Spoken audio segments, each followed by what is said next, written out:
할렐루야. 선선한 가을에 또 초입인 9월 첫째 주 3부 예배를 드리시기 위해서 또 화면 앞에 모이신 성도님들 주님의 이름으로 또 환영하고 축복합니다. 어느 때보다도 또 힘든 시간을 보내고 있는 우리 성도님들, 또 하나님이 견딜 수 있는 은혜도 주시고 또 위로해 주시는 하나님의 손이 오늘 또 말씀을 통해서 우리 모든 성도님들에게 임하기를 축원합니다. 다시 사도행전 강해로 돌아옵니다. 본문 앞의 내용은 천부장이 왜 유대인들이 바울을 죽이려고 하는지, 바울이 지은 죄가 무엇인지 알기 위해서 바울에게 채찍질하여 신문하라라고 부하들에게 명령했습니다.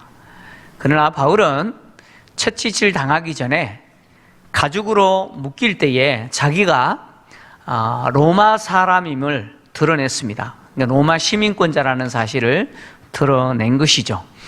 당시 로마법에 의하면 로마 시민은 죄가 인정되기 전까지, 그러니까 유죄 판결 확정되기 전까지는 채찍으로 때려서 신문하는 것이 금지되었습니다. 그럼에도 불구하고 천부장이 로마 시민인 바울에게 채찍질하여 신문하라라고 명령했고, 또 채찍질하기 위해서 가죽끈으로 묶는 행위를 했기 때문에 이것은 로마법을 어긴 것입니다. 불법을 저지른 것이죠. 이렇게 로마법을 어겼을 경우 상관에게 고발당하거나 아니면 로마 당국에 고발당하게 되면 이 천부장은 엄하게 벌을 받을 수밖에 없는 상황이었습니다. 그래서 천부장이 바울을 신문하려고 했던 자신의 행위에 대해서 두려워했습니다. 그래서 바울을 채찍질하고 신문하려고 했던 행위를 중단하고 이제 이튿날 그 사내들인 공회를 소집하는 것을 명령하고, 사내들인 공회가 소집되었을 때 바울을 데리고 내려가 공회 앞에 세웠습니다. 천부장이 명령하여 회집한 사내들인 공회는 유대인들의 최고 의결 기관입니다. 특히 유대의 최고 의결 기관이면서 유대인들의 모든 재판에 있어서 최종 판결을 내리는 바로 사법기관이 사내들인 공회입니다. 사형에 대한 권한은 당시 로마 총독에게만 있는 고유 권한이었습니다. 하지만 사내들인 공회는 성경과 관련해서는 심지어 사형 판결도 내릴 수 있었고, 또 유대인들과 관련된 모든 재판에 대해서 최종 판결을 내릴 수 있었던 최종 의견 기관이면서 재판 기관이었습니다.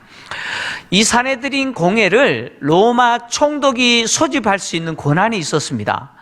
그러나 로마 총독이 예루살렘이 아닌 이 총독의 관저가 있는 가이사라에 있을 때는 예루살렘의 로마를 대표한 자로서 이 천부장이 대신 이 사내들인 공회를 소집할 수 있는 권한이 있었습니다. 그래서 그 권한으로 천부장이 이 사내들인 공회를 소집한 것입니다. 이렇게 공회가 열렸을 때 이 천부장이 바울을 공회로 데리고 내려갔는데, 이 공회 자리에서 바울이 아주 담대하게 뭐라고 이야기하느냐 하면, 자신은 지금까지 범사의 양심을 따라서 하나님을 섬겼다, 이렇게 선언을 했습니다. 범사의 양심을 따라 하나님을 섬겼다, 이렇게 바울이 선언을 했는데, 바울이 이 이후에 벨릭스의 재판, 즉 총독 벨릭스의 재판을 받을 때도 이 양심에 대해서 언급을 합니다. 사도행전 24장 16절을 보면 벨릭스 총독의 재판 자리에서도 이 바울이 양심을 이야기하는데 이렇게 이야기합니다.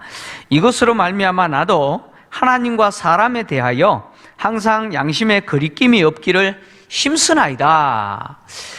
바울이 지금 벨릭스 총독뿐만 아니라 지금 사내들인 공회 재판 앞에서 내가 범사의 양심을 따라 하나님을 섬겼다, 이렇게 말을 했는데, 이 말은 사내들인 공회 앞에서 내가 유죄 판결 받을 만큼 만한 그런 죄를 지은 적이 없다, 그런 뜻이죠.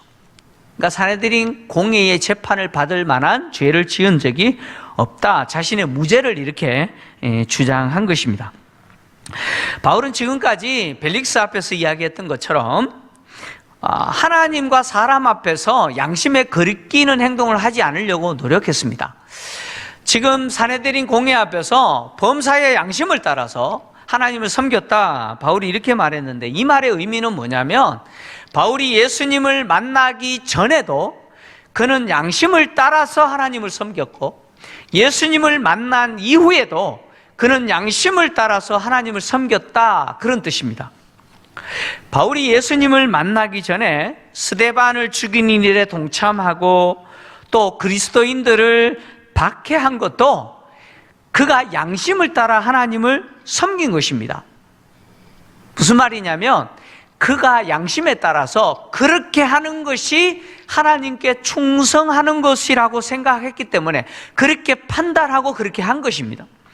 그리고 다메섹 도상에서 예수님을 만난 이후에는 그가 양심을 따라서 예수를 증언하는 것이 하나님을 섬기는 것이라고 판단해서 예수를 증언하는 일을 통해서 하나님을 섬기는 삶을 살았던 것입니다.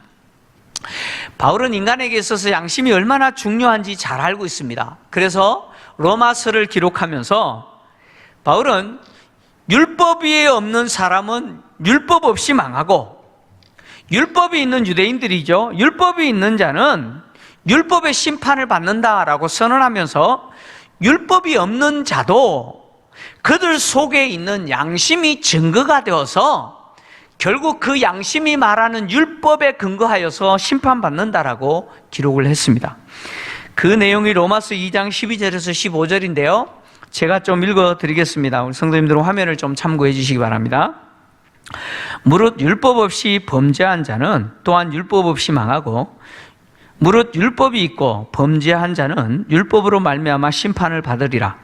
하나님 앞에서는 율법을 듣는 자가 의인이 아니요 오직 율법을 행하는 자라야 의롭다 하심을 얻으리니, 율법 없는 이방인이 본성으로 율법의 일을 행할 때에는 이 사람은 율법이 없어도 자기가 자기에게 율법이 되나니, 이런 이들은 그 양심이 증거가 되어 그 생각들이 서로 혹은 고발하며 혹은 변명하여 그 마음에 새긴 율법의 행위를 나타내느니라. 그러니까 율법이 없는 이방인도 그 속에 있는 양심이 증거가 되어서 하나님이 유대인들에게 주신 율법이 뭔지 알게 한다는 거죠. 그러니까 하나님의 법이 무엇인지 알게 합니다. 그래서 그 양심에 따라서 서로 고발하고 변명하는 일을 한다는 것이죠. 결국 율법 없는 이방인들이 그 속에 있는 양심에 따라서 율법에 의해서 심판을 당한다, 그런 이야기죠. 양심은 하나님이 인간을 하나님의 형상으로 지으실 때 인간 속에 담아두신 하나님의 법을 인지하는 마음입니다. 그래서 이 타락한 인간이 그들 속에 있는 양심으로 인해서 자기 자신이 하나님이 창조하신 피조물이라는 사실을 아는 것이죠. 양심은 우리가 하나님이 지으신 피조물이라는 사실을 알게 합니다. 그래서 인간의 양심은요, 인간은 이 양심을 통해서 도덕과 윤리적인 규범들을 만들고 또 이 양심에 의해서 인간이 살아갈 수 있는, 즉 하나님이 정하신 그 질서를 유지하기 위해서 필요한 법이나 이런 규칙들을 만드는 것이죠. 그러니까 인간들이 보편적으로 만들고 있는 좋은 법이죠. 이런 법이나 규칙들, 규범들, 도덕적, 윤리적 규범들은 다 양심에서 나오는 것이죠. 그러니까 양심은 하나님의 법이 무엇인지 하나님이 인간으로 하여금 생득적으로 알게 하도록 인간 속에 두신 것이죠. 그런데 이 양심이 부패하고 타락하여, 즉 화인을 맞아 악한 양심이 되게 되면, 화인을 맞아서 악한 양심이 되게 되면 인간들은 하나님이 정하신 질서를 무너뜨리고 도덕적, 보편적 규범이나 윤리들을 왜곡시켜버리죠. 그래서 하나님이 정하신 도덕과 윤리적인 규범들까지도 깨뜨려버립니다. 오늘 우리가 겪고 있는 우리 사회의 모습 아닌가요?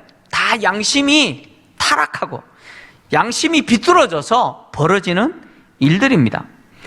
그래서 양심이 왜곡되면 예수님을 만나기 전 바울이 보여주었던 모습처럼 그가 범사의 양심을 따라 하나님을 섬겼지만 그가 한 행위는 무엇이었습니까? 바로 스데반을 죽이는 일에 가담하고 심지어 그리스도인들을 박해하는 것을 통해서 하나님을 대적하는 삶을 살았지 않습니까? 그래서 타락한 인간이 양심을 따라 살아도 결국은 바로 바울이 죄인 중에 괴수로 살았던 것처럼 죄인으로 사는 것이죠. 그래서 이 타락한 인간의 양심이 언제 회복되느냐? 바로 예수님을 만날 때 회복됩니다. 예수님을 만날 때 이 악한 양심이 비로소 선한 양심으로 회복되는데, 바울은 그리스도를 만난 자에게 하나님 주시는 은혜가 뭐냐? 바로 이 선한 양심을 통해서 얻게 되는 하나님의 그 사랑이라고 이야기합니다. 디모데전서 1장 5절 그리고 19절을 보면 바울이 디모데에게 이렇게 말합니다. 우리 화면을 보시고 성도님들 같이 한번 읽겠습니다. 5절 19절 같이 읽겠습니다. 시작. 이 교훈의 목적은 청결한 마음과 선한 양심과 거짓이 없는 믿음에서 나오는 사랑이거늘 믿음과 착한 양심을 가지라. 어떤 이들은 이 양심을 버렸고 그 믿음에 관하여는 파산하였느니라. 아멘. 지금 바울이 이 교훈의 목적, 이 교훈이 뭡니까? 바로 예수 그리스도에 관한 복음이죠. 예수님의 복음, 예수님이 가르치신 겁니다. 이 교훈의 목적이 뭐냐? 청결한 마음과 선한 양심과 거짓이 없는 믿음에서 나오는 사랑이다, 이렇게 이야기합니다. 그러니까 하나님의 그 사랑이 어디서 나오느냐? 바로 선한 양심, 거짓이 없는 믿음, 청결한 마음에서 나온다는 것이죠. 그래서 바울이 디모데에게 뭐라고 권면합니까? 이 믿음과 착한 양심, 선한 양심을 가져라.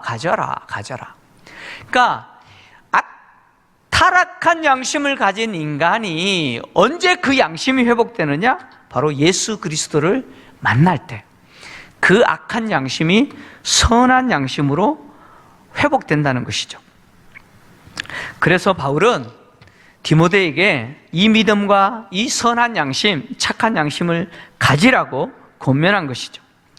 예수를 통해서 거듭나기 전 인간은 아무리 양심적으로 깨끗하게 살아도 이미 그 양심이 타락했기 때문에 아무리 양심적으로 깨끗하게 살아도 하나님의 재판 자리, 그 심판의 재판, 그 법정에 섰을 때 결국 죄인으로 드러날 수밖에 없습니다. 그래서 바울이 고린도전서 4장 3절 4절에서 고린도 교회를 통해서 이렇게 말했죠. 또 같이 읽겠습니다. 화면을 보면서 같이 읽습니다. 시작. 너희에게나 다른 사람에게나 판단받는 것이 내게는 매우 작은 일이라도 나도 나를 판단하지 아니하노니 내가 자책할 아무것도 깨닫지 못하나 이로 말미암아 의롭다함을 얻지 못하노라. 다만 나를 심판하실 이는 주시니라. 아멘. 지금 바울이 뭐라고 이야기하느냐면 내가 나를 판단했을 때 자책할 아무것도 깨닫지 못한다. 자책할 아무것도 깨닫지 못한다라는 이 말이 무슨 말이냐? 양심적으로 거리끼는 것이 아무것도 없다, 그런 이야기입니다. 그러니까 양심적으로 거리끼는 일을 하지 않았다, 그런 이야기예요. 그럼에도 불구하고 양심적으로 거리끼는 일이 없다고 할지라도 그것 때문에 내가 의롭다함을 얻지 못한다, 이렇게 말했습니다. 왜요? 인간이 의롭다함을 얻을 수 있는 유일한 길은 예수 그리스도를 믿음으로 가능한 것이죠. 예수 그리스도를 믿음으로 인간은 어렵게 됩니다. 그러니까 양심적으로 깨끗하게 살았다고 해서 어렵게 되는 것이 아니죠. 바울이 보여주고 있는 모습처럼, 예수 만나기 전에 보여줬던 모습처럼 그는 예수님을 만나기 전에도 율법적으로 보면 흠이 없는 자였습니다. 그러니까 말했던 것처럼 양심에 거리낌이 없는 삶을 살았어요.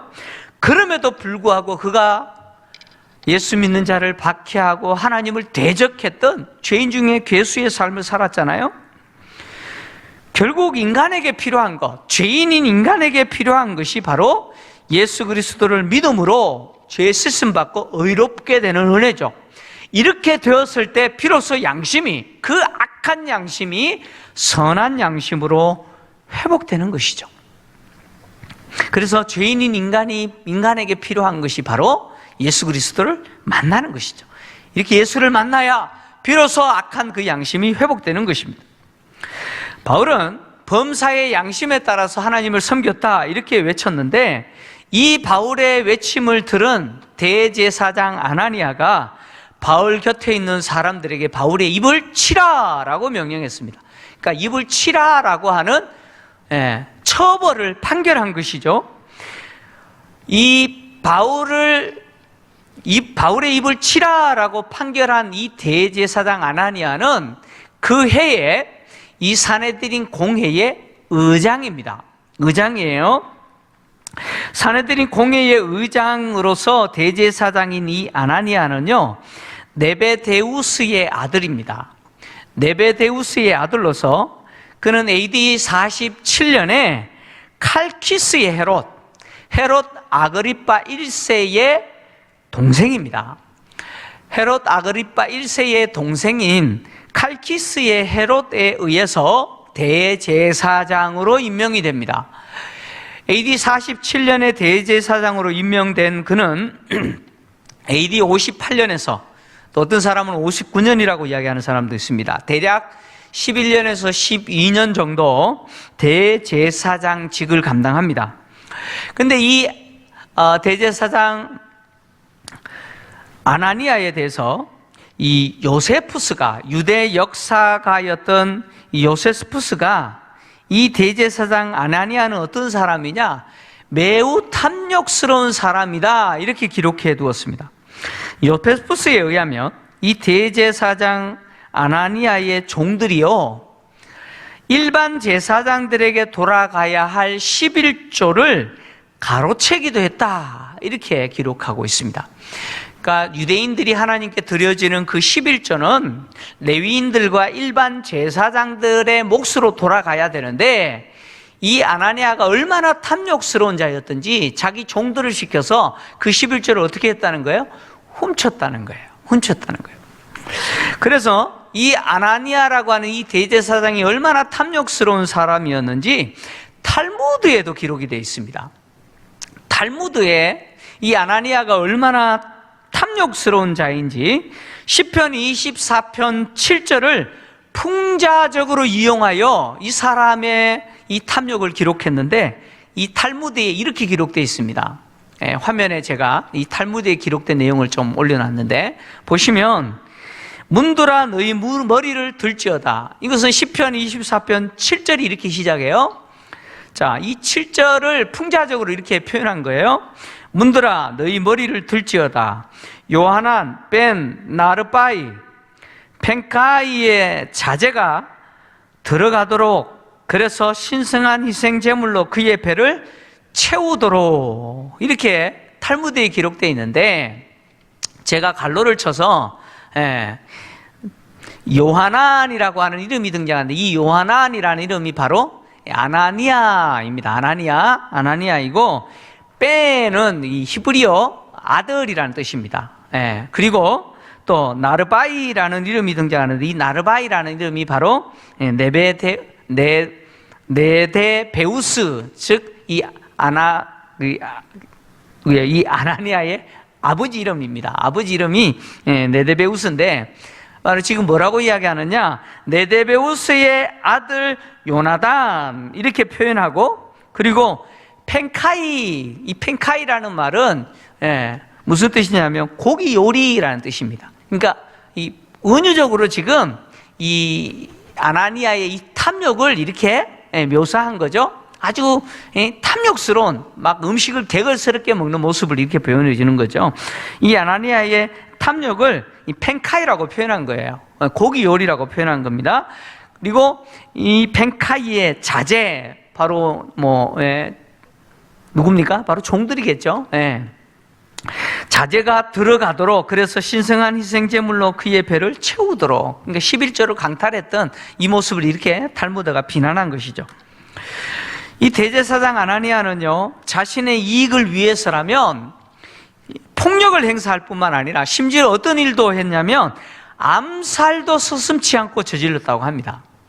그만큼 자기 이익을 위해서 살았던 사람이 바로 이 대제사장 아나니아입니다. 근데 이 대제사장 아나니아가요, 친로마적인 사람이었습니다. 로마적인 사람이었어요. 근데 이 아나니아의 친로마적 행적은요, AD 66년에서 AD 70년 로마와 유대 간의 전쟁이 발발합니다. 이 전쟁 결과가 AD 70년에 예루살렘이 티투스 장군에 의해서 함락되고 이스라엘이 패망하지 않습니까? 자, 이 전쟁이 AD 66년에 반발했는데 로마에 대해서 반역하는 자들이 반란을 일으킵니다. 이 반란에 의해서 이 전쟁이 시작됐는데, 이 반란으로 인해서 전쟁이 시작됐을 때 이 아나니아가 어디로 도망가느냐면 송수관으로 도망가서 송수관 아래에서 숨어요. 숨는데 이 반란을 일으켰던 반란군에 의해서 이 아나니아가 발각이 됩니다.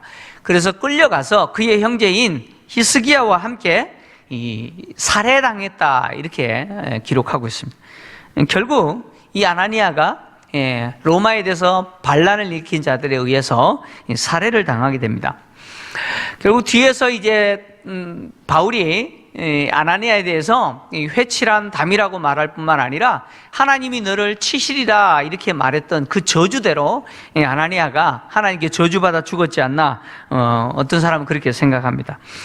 어쨌든 이 대제사장 아나니아가 정말 탐욕스러운 사람인데, 이 산헤드린 공회 의장으로 바울이 범사의 양심을 따라 하나님을 섬겼다라는 말을 듣고 분노하면서 바울 옆에 있는 사람들에게 바울의 입을 치라라고 명령한 것이죠.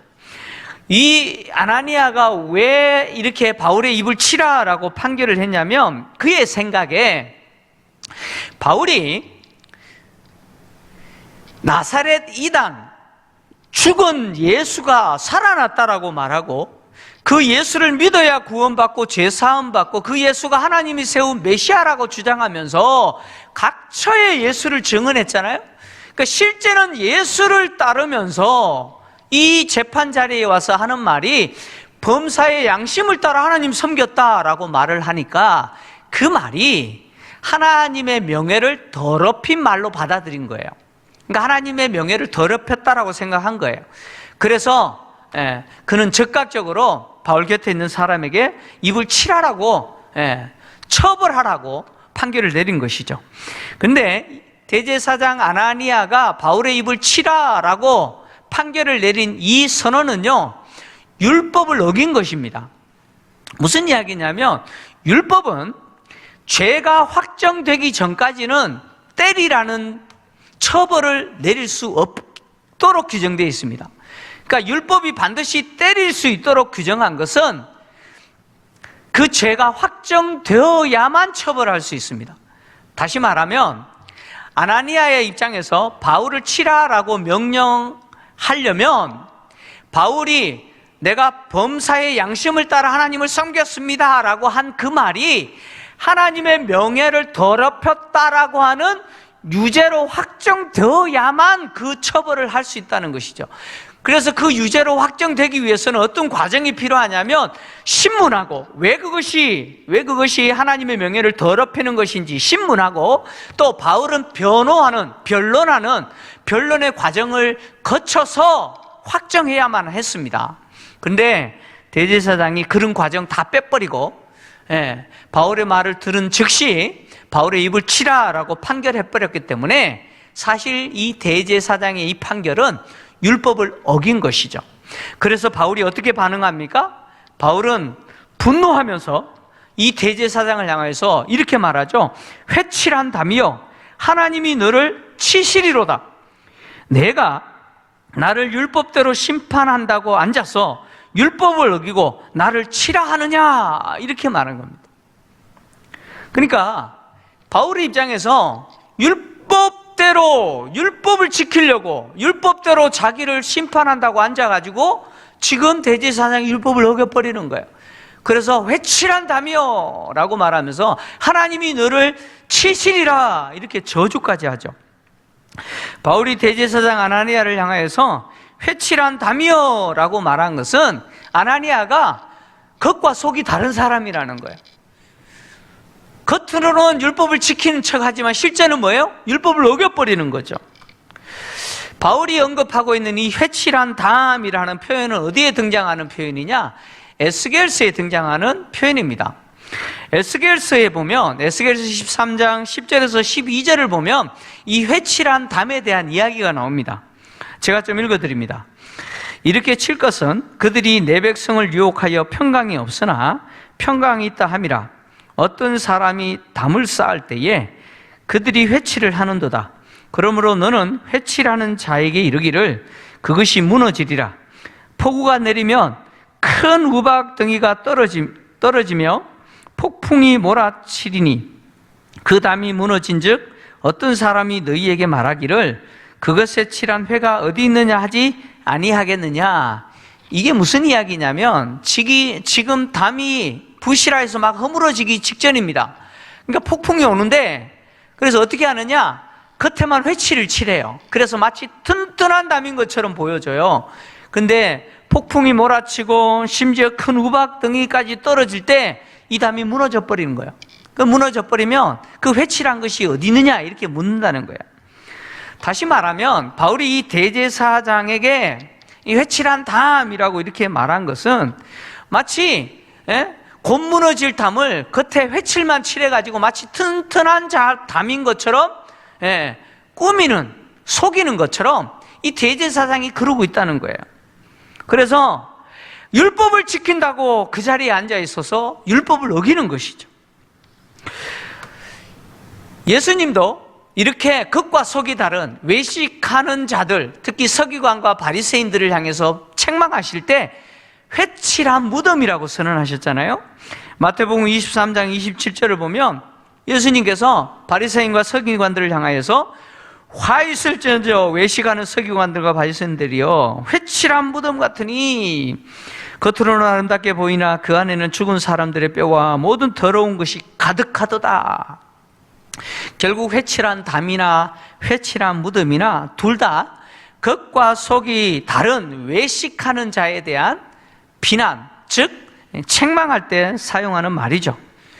그러니까 바울은 아나니아가 그런 존재라고 생각한 거예요. 율법을 지킨다고 앉아서 율법을 어기고 있는 것이죠. 그래서 정당한 절차에 따라서 자기를 재판하지 않고 그 모든 절차 다 생략해버리고 율법이 규정하는 것을 어기면서 자기를 치라라고 명령하는 이 대제사장이 바로 회칠한 담과 같은 존재라는 것이죠.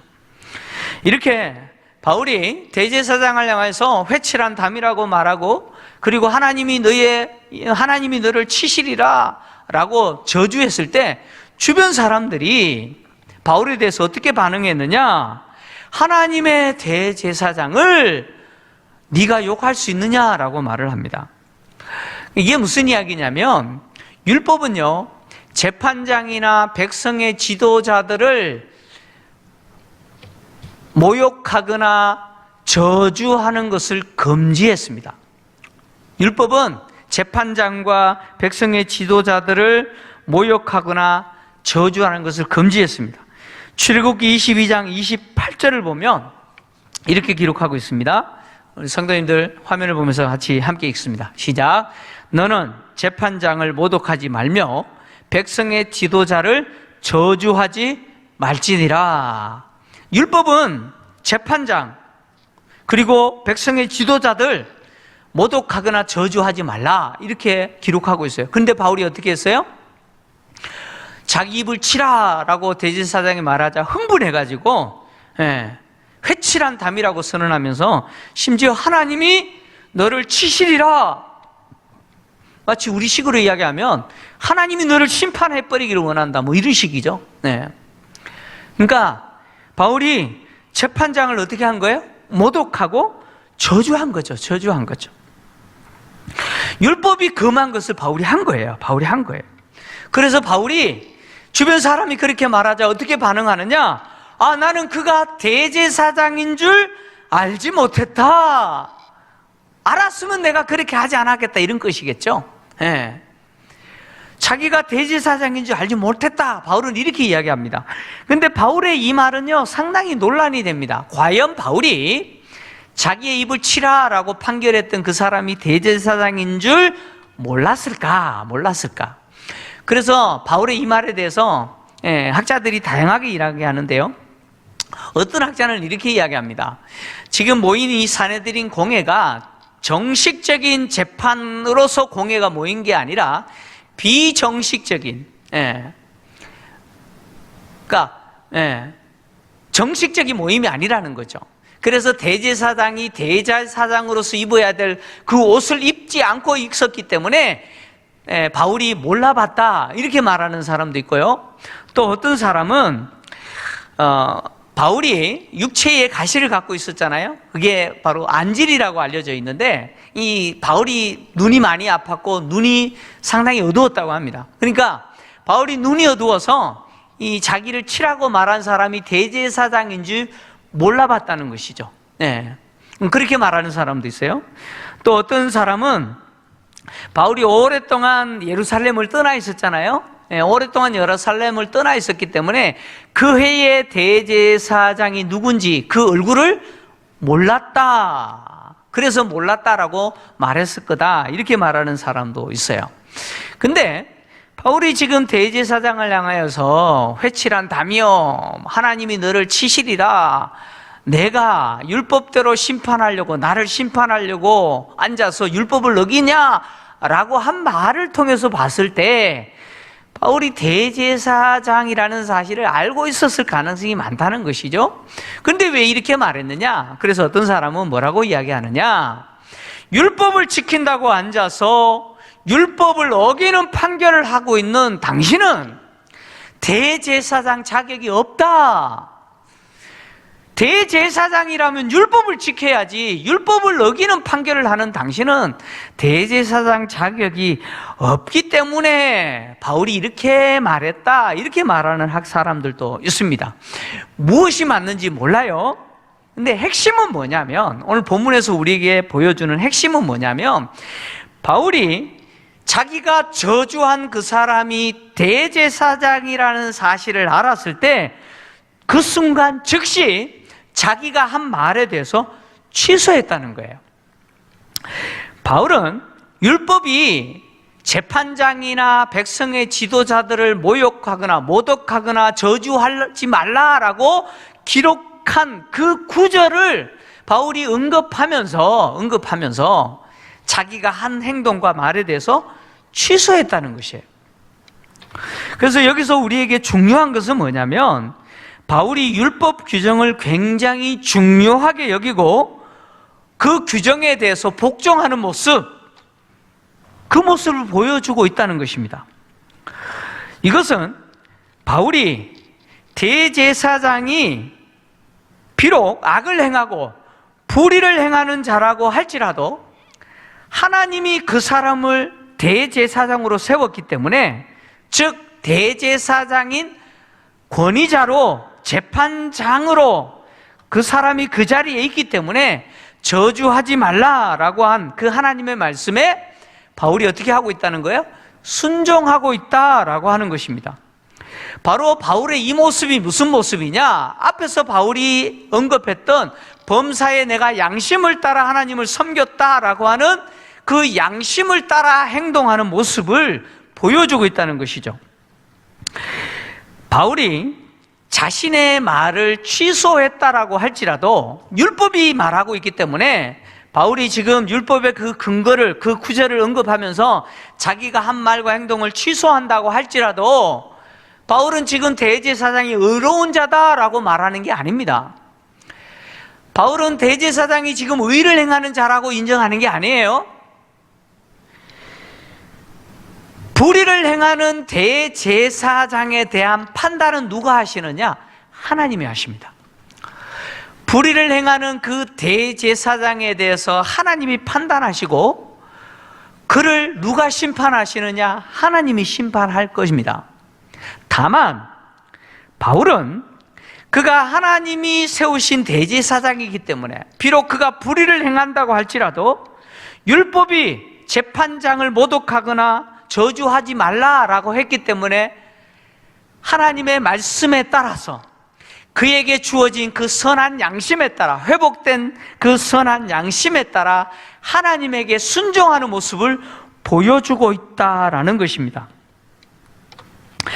바울은요, 지금 바울이 보여주고 있는 이 행동은 사내들인 공회 그 회원들이죠. 70의장 포함해서 71명의 그 공회 의원들 앞에서 예수를 믿고 따르는 자로서 선한 양심을 가진 자의 아름다운 모습을 보여주고 있는 것이죠.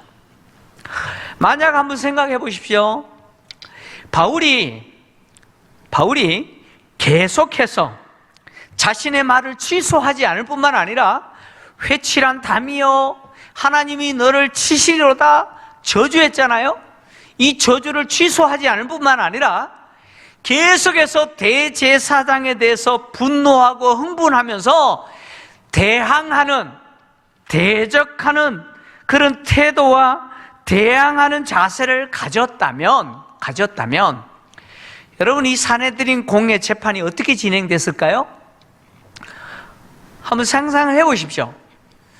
바울이 지금 분노하면서 대제사장을 향하여 회칠한다며 하나님이 너를 치시리라 그러면서 지금 말했잖아요.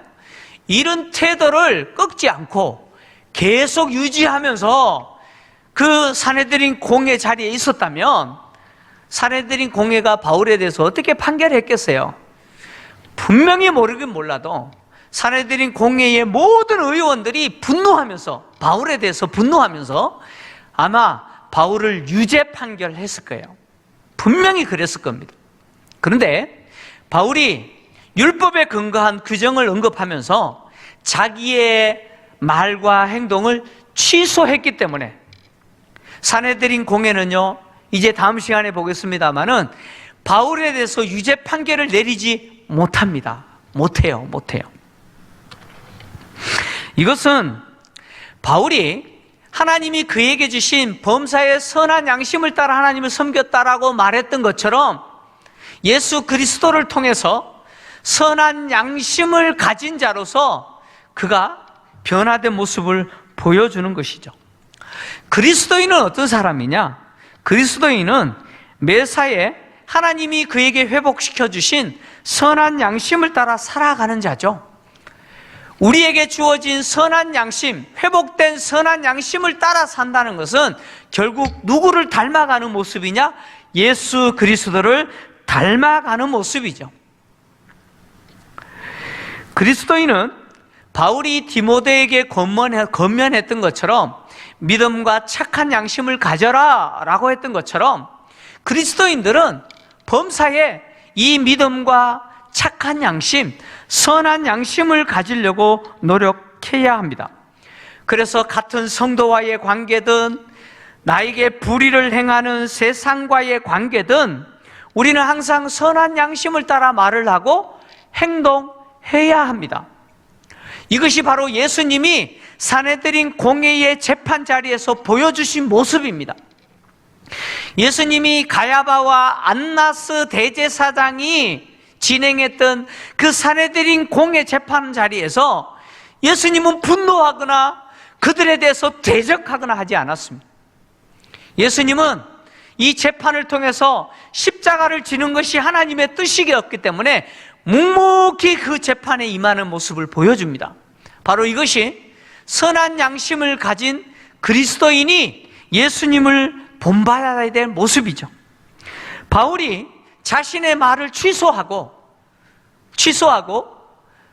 선한 양심을 가진 자의 모습으로 다시 다른 모습으로 보여주고 있는 것은 그가 바로 예수님을 닮은 자인 것을 보여줍니다.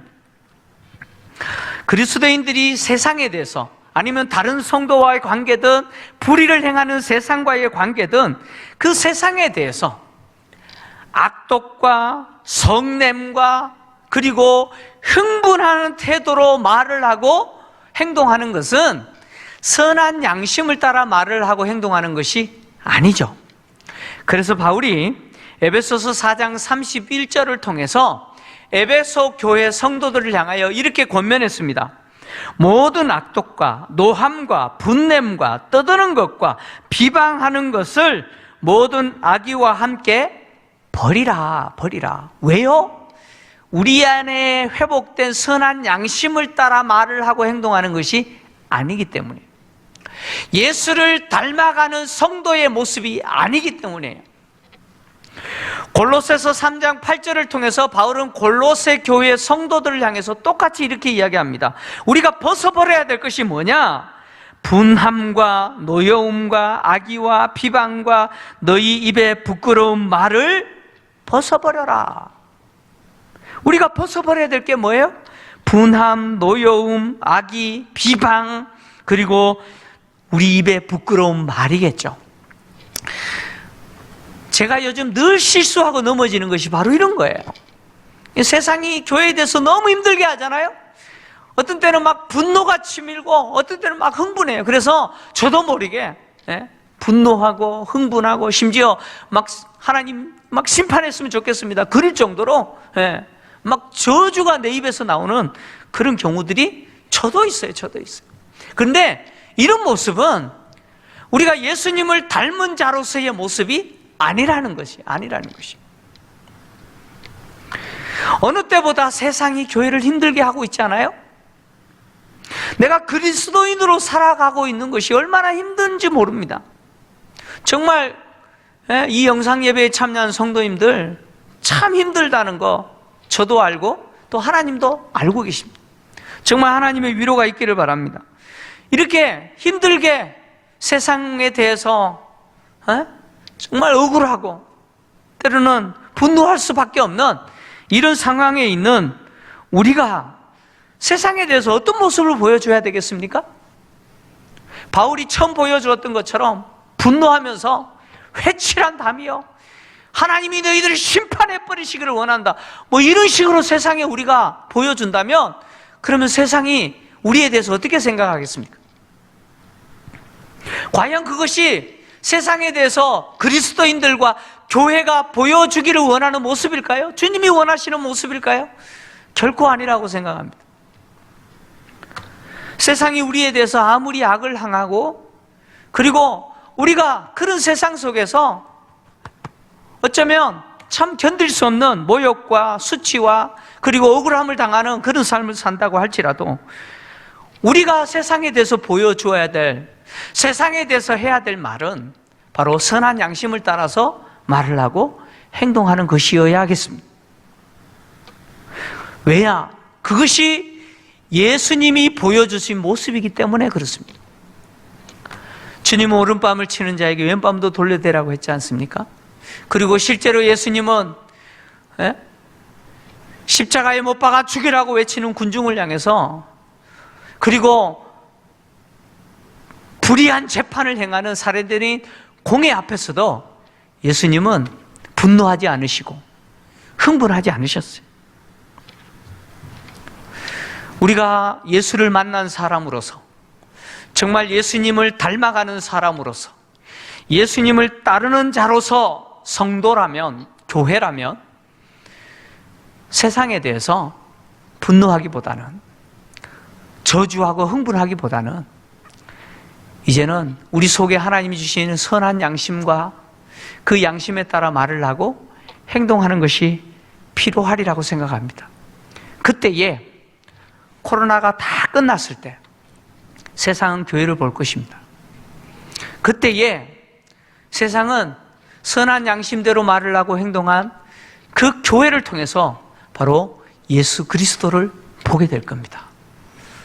이런 삶이 우리 성도님들과 우리 김포 제1교회 가운데 있기를 주의 이름으로 축원합니다.